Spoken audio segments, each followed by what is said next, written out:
vraiment, elle respecte le code de la route au possible. Alors, à tel point que quand on arrive sur des ronds-points où il y a deux voies d'insertion sur un rond-point, comme elle sait qu'elle doit aller sur la gauche du rond-point, parce qu'elle fait 3/4 du tour de rond-point, elle se met bien sur la file de gauche pour pouvoir prendre correctement le rond-point.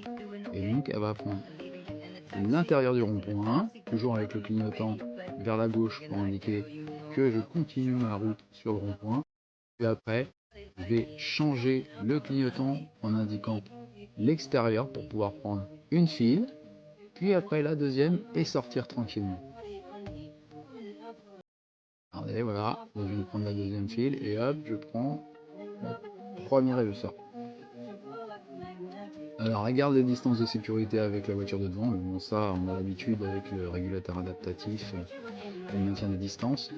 Là, une voiture se présente à un croisement à gauche, on a un stop, elle ne booste même pas, elle ne ralentit pas, elle continue, et elle va s'arrêter au feu rouge, tranquillement dans la voiture qui nous précède. Alors, le niveau de détail est très fiable, et on voit même tout au bout là-bas un piéton qui traverse, qu'on verrait même pas nous. Il passe entre les voitures, on le voit vraiment très loin, et la voiture, elle l'a détecté.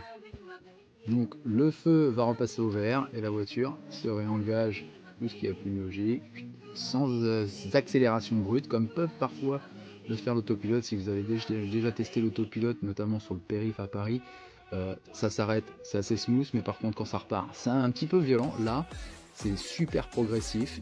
C'est d'ailleurs assez perturbant de voir qu'il y a tant de différence entre l'autopilote et le FSD.